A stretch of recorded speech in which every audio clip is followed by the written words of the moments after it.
Squid Game is filled with some of the most brutal and chilling moments ever, so today I'll go over the scariest episodes in Season 3, starting with one of the most heartbreaking. All of us know that the rebellion went horribly wrong, and in Season 3, Episode 1, we can see the brutal aftermath. The guards have taken back control and are executing almost everyone involved. Out of the entire rebellion, only 5 of the members survived. Afterwards, we see in the dormitory that some survivors of the rebellion, like Hyunju and Daeho, realize that it was all a waste of time and people. They both seem to be feeling massive amounts of guilt. They then see a coffin being taken into the dormitory, and what they see confuses them all. It's Gi-hun, who somehow managed to survive the rebellion. When they finally help him out, they realize he's been completely broken. The rebellion was never going to work, unfortunately. Regardless of how much ammo they had or how many people were involved, it only went as far as the frontman let it. For him, it was just another way to break Gi-hun's spirit. Eventually, Gi-hun wakes up in bed and is told that practically everyone else is dead. Of course, he is horrified by this since the rebellion was his own idea. To make matters worse, when the guards come in, they announce that 35 players had died since the last vote. However, Gi-hun isn't having any of it, and he walks up with pure anguish and rage. He demands an answer as to why he had been spared, but everyone else had been executed, including his best friend Young-bae. This outburst has the opposite effect, as not only do they deny him any answer, but all they do is restrain Gi-hun so he can't even vote anymore. Even then, the consequences of his actions are shown even more when you see the outcome of the votes. It's a blowout, 41-18. As a result of the riot and rebellion, players from Team X may never have a chance to end the games early. And with that, they are made to make their way up to the 4th game. But they see something that sends a chill down the spines of every single player. They look up and see all the contestants who had bravely fought to help everyone escape the games, strung up together like a chandelier. Among those people is Gi-hun's best friend, Jung-bae. And what does Gi-hun decide to do? He looks at Daeho. There's no smile or hope, only vengeance. All of this, and they haven't even started the 4th game yet. When they finally do make it, they see a giant machine in the middle of the room. And inside it, various blue and red balls. The players have absolutely no idea what these mean, so they reluctantly draw for a color. At the time they didn't know, but whichever one they chose would be a blessing in disguise for some, and a death sentence for others. It was explained to them that the game was hide and seek. The players who received blue balls would have to hide and avoid being found by the red players. Sounds easy. Well, I forgot to mention that the red players were given knives, which were more like a birthday present for players like Namgyu. But that also meant they were going to need to kill somebody to survive, which many people, especially the ex-players, just did not want to do. Now there is one bright side. If you didn't like the team you had gotten, then switching before the game started was entirely allowed. The thing is, that's only if you find someone willing to switch with you. Some players wanted to switch, but eventually ran out of time, and the teams were final. You were either the hunter or the hunted. As terrifying as the first episode was, it's nothing compared to this next game. Directly after the 4th game, the remaining players were probably in the worst state they had been in since the game started. Junhee messed up her ankle really bad, Gi-hun was still shaken up after the 4th game, and Jim-ja possibly had it the worst. I mean, her own son and close friend were both killed in front of her. She was heartbroken, and rightfully so. Even some of the most loyal O voters were starting to realize they had bitten off more than they could chew. Namgyu, Thanos' crazy friend, had thought he left his pills back in the game. He walked up to the guards and asked nicely, but they refused. Now, unbeknownst to Namgyu, the pills were in the hands of Minsu. However, he wouldn't be giving them back anytime soon. Eventually, it's time for the vote again. This time, players still vote O, but there's nobody who's having fun in doing so anymore. Some players switch to the X side, while others switch to the O side. Now, normally this would be bad, but this time it's genuinely frightening. Most players have more than enough money to clear their debt, and then some. By now, almost everyone has lost at least one friend. In the case of Gumja, she tells them all about how she's lost everything. Her own son that she raised is dead. Even though she also promises to give everyone some of her money if they leave, it's not even remotely close to enough. Unfortunately for the ex-players, they just lost another vote. This one in particular cuts deep because it shows the true greed of these players. All of them know this could be their last game, but they want more money. This decision has a consequence that nobody could have ever expected. In the morning, all the remaining players watch as a coffin is carried in. They realized someone had died the previous night. It was Gyumja, who took her own life. This is unknown territory for most players, as they had always assumed people would just push forward and hope for the best. But for Gi-hun, this was far too familiar. He'd seen it with the man in Season 1, who ended his life because the marble game claimed the life of his partner. Despite this tragedy, the players are still made to compete in Game 5. When the group finally made it to Game 5, they realized they may have just bitten off far more than they can chew. It was a game of jump rope, except one wrong movement would send you falling to your death. Everyone was scared because nobody wanted to go first. I know what you might be thinking. This sounds a lot like the glass bridge game from Season 1. So as long as you don't go first, you're most likely in the clear. Ha ha ha ha. No, because going last is the worst thing you could possibly do. In this game, there's a time limit. So people can't just stand around and wait for someone else to go, as that's a waste of time. Being one of the first people to go is better since you have plenty of time to cross. Of the first couple people to jump, it actually fares well for them outside of Namgyu.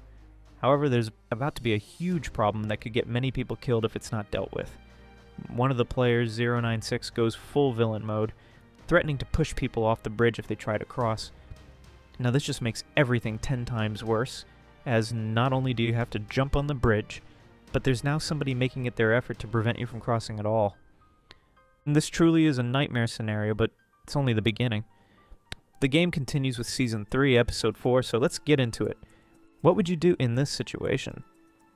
There's a limited amount of time on the clock. You have to time your jumps perfectly, and there's somebody on the other end who's trying to get you all eliminated. Maybe you try going backwards, and that's what player 349 attempted to do. Suddenly, boom! She's kicked in the chest by Kim Gamin, and she falls to her death. So add the fact that you are now trapped fully, and trying to go to either side will most likely result in your death. The clock begins to go down, and people realize that player 096 needs to be dealt with, or else everyone dies right there.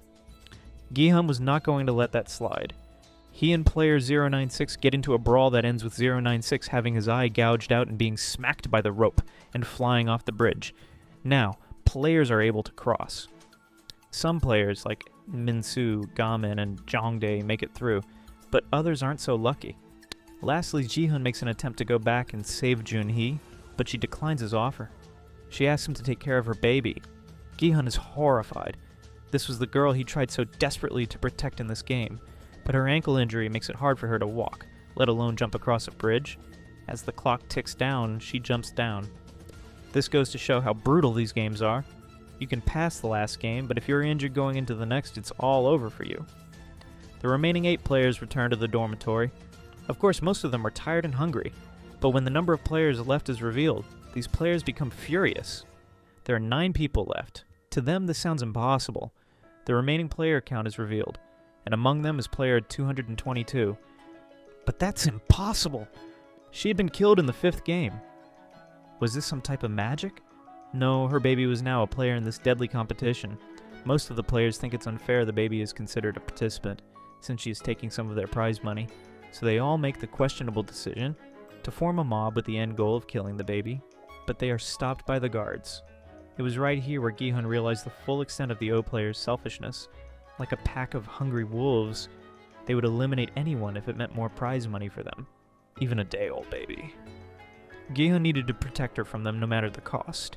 He doesn't have any allies left. It's just him and the baby against 7 others. That is, of course, until the frontman asks to see him. Gi-hun goes to see him, and he finds out that he's being given the choice to execute the other players in their sleep. Now, the Gi-hun of seasons prior wouldn't have even considered this as an option, but things are different. It's the final game against a group of bloodthirsty O players who want to harm a baby.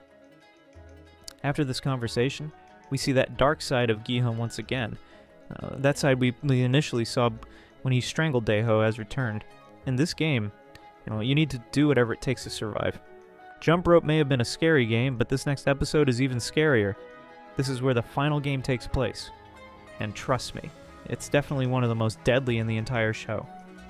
It's explained to them that they will have to vote to eliminate at least 3 different players, all of whom will be pushed off a platform to their death. Now, here's where it gets scary. The mob seems dead set on targeting Gi-hun and the baby, since they hold the overwhelming majority. Now I'm gonna go out on a limb here and say, things aren't looking good. Once the players finally make their way up the stairs and see the final game, they realize this is going to be a lot more cutthroat than any of them could have imagined. You see, this game not only requires you to vote someone out, but there is a time limit. So once the button is pushed, you're required to make a decision in that amount of time. And if that wasn't scary enough, it was entirely possible that more than 3 people would be killed. Once they all get onto the giant platforms, the mob led by Jung-dae attempts to eliminate the baby. Thankfully, Gi-hun protected her, but that just made the mob even more desperate. They set their sights on Min-soo, and eventually they made the decision to eliminate him first. You see, he never stood a chance in this game. Not only was he not part of the mob, but he clearly was in no state to be a participant. He kept having vivid hallucinations of his deceased friends, like Namgyu and Thanos. Because of this, he was an easy sacrifice for the others. They pushed him down with a pole, even though he didn't know why, and began to lash out. Then after that, on the second platform, the O players made a plan to eliminate the baby. However, this time they were the ones being betrayed by Myung-gi, who eventually eliminated 336. 2 people had been eliminated, but what would occur directly after this caused an absolute bloodbath. The O players realized they had lost power, as Myung-gi and Gi-hun both had weapons, while they had nothing. So, the reasonable thing to do would have been lots. But instead, the mob sacrificed one of their own, beating player 039 pulp before breaking his leg. They offered him up as a literal lunchbox.